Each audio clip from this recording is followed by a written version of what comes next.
Ciao amici e amiche del segno dei gemelli, io sono Angela e questo è Exoteric World. È così che mi trovate sui social. Questo è l'oroscopo lunare motivazionale che vi darà dei suggerimenti e vi aiuterà a trovare la spinta giusta per affrontare il periodo dal 4 al 19 marzo, dove troveremo la luna piena in pesci. Vi ricordo che è una lettura generica, prendete solo ciò che vi risuona di più e se volete potete integrarla col vostro segno lunare. In descrizione trovate le recensioni dei mazzi usati e i link per acquistarli. Vi invito a iscrivervi e abbonarvi al mio canale per sostenere il mio lavoro. Vi ringrazio moltissimo se lo farete o l'avete già fatto. E adesso possiamo partire con la lettura. Innanzitutto andiamo a accendere la nostra luna. Cerchiamo di capire dal punto di vista astrologico cosa aspettarci e poi ascoltiamo gli oracoli per voi. Questo è un periodo, quindi subito dopo la luna piena del 3, quindi dal 4 al 19 marzo, luna nuova in pesci, periodo di speranze, di opportunità, anche di poter liberare il nostro potenziale, di scoprire i nostri punti di forza, i nostri sogni, riflettere tanto e magari anche per una ricerca spirituale, per ascoltare il proprio intuito, per porre fine ai conflitti o pensare e concentrarci solo sulle cose più importanti, magari questo è il momento giusto per stabilire le nostre priorità.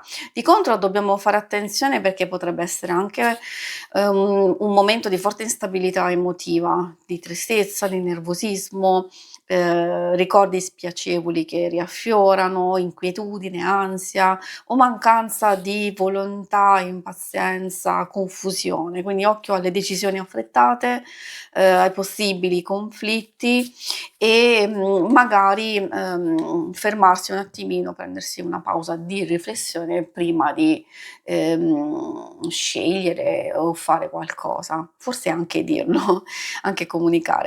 Il vostro primo oracolo è in pratica la fotografia del momento presente, quindi cioè noi partiamo dal 4 marzo, quindi a che punto siete in questo momento e poi capire come procedere alle varie indicazioni.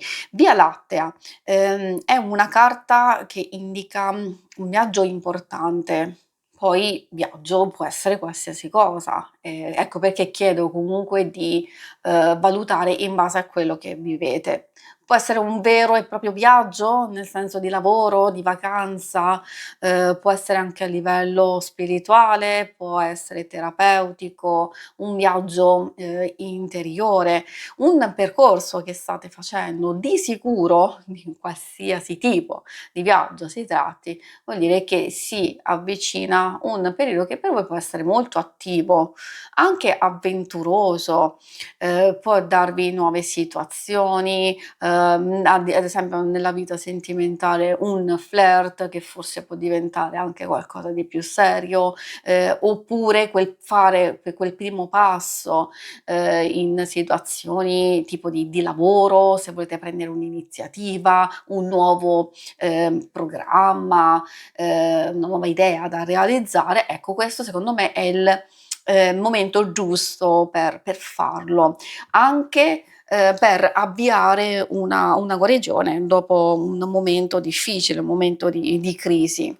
Quindi come vi dicevo, in qualsiasi circostanza questa carta vi sta dicendo che si deve partire, si deve partire. È ovvio che essendoci la luna piena in pesci probabilmente abbiamo proprio bisogno di ottenere risultati che siano interiori, che siano esteriori e se ci mettiamo in cammino, se ci mettiamo in moto proprio adesso, i risultati possono arrivare già intorno al 19 marzo.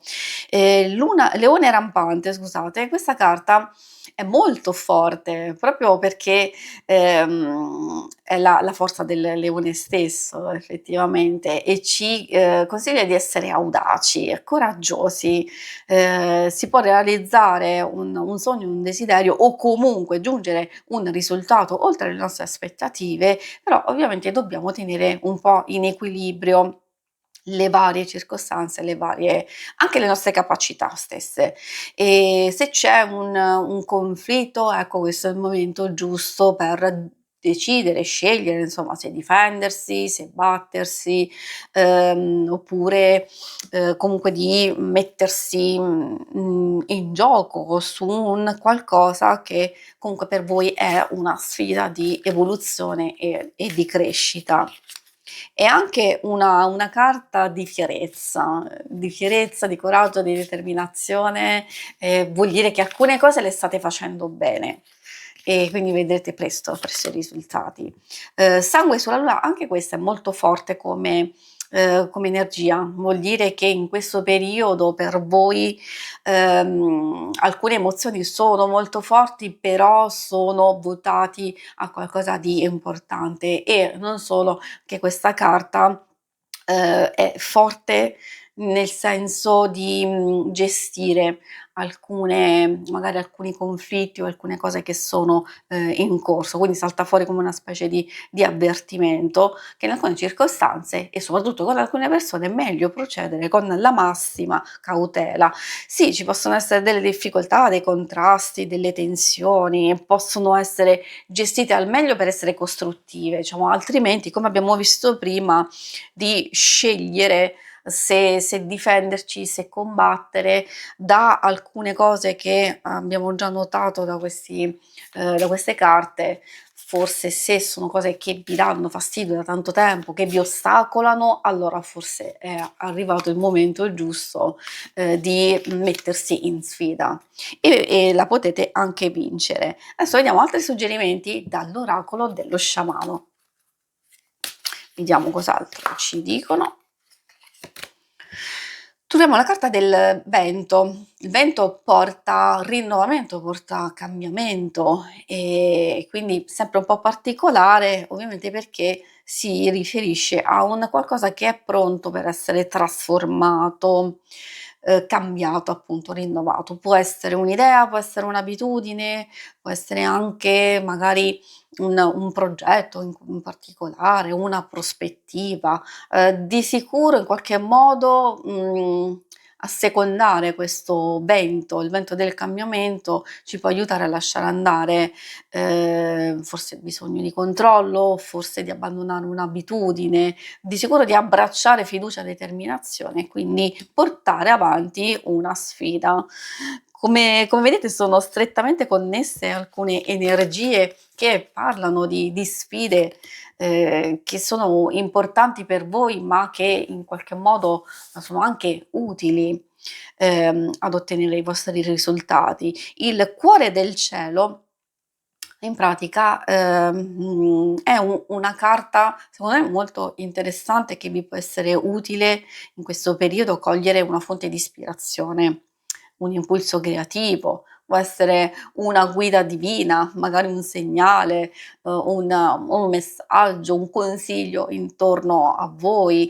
È la carta della forza creativa, come arte, come capacità di generare, quindi arte sì, ma, non è solo per gli artisti, è proprio capacità di generare, proprio creare, azioni, situazioni positive, quindi è una spinta che nasce effettivamente dal desiderio, dalla voglia di nutrire se stessi o anche le persone e, le situazioni, quindi di cogliere questa specie di spinta proprio per, appunto trasformare. C'è un qualcosa che deve nascere o che deve rinascere, in qualche modo essere trasformata per essere, raggiunta nel miglior modo possibile. E il flusso, effettivamente bisogna seguire un po' il flusso degli eventi, ascoltare l'intuito, questo è un periodo proprio perfetto per ascoltarlo, ma non solo, l'intuito non va solo ascoltato, questo lo posso sottolineare 1000 volte perché l'istinto, diciamo l'intuito deve essere anche seguito con passi concreti. E infatti questa carta ci sta dicendo che dobbiamo seguire il movimento naturale degli eventi, seguire il flusso con fiducia e apertura, osservare intorno a noi e poi cogliere quella scintilla iniziale che va ad attivare tutte le energie e le possibilità. da realizzare appunto. Si conclude qui la lettura, vi ringrazio per avermi seguita. Se volete in alto a destra trovate il logo per iscrivervi al canale, mentre in basso trovate le schermate per vedere il vostro oroscopo mensile e quello settimanale. Alla prossima, vi auguro una buona luna. Ciao!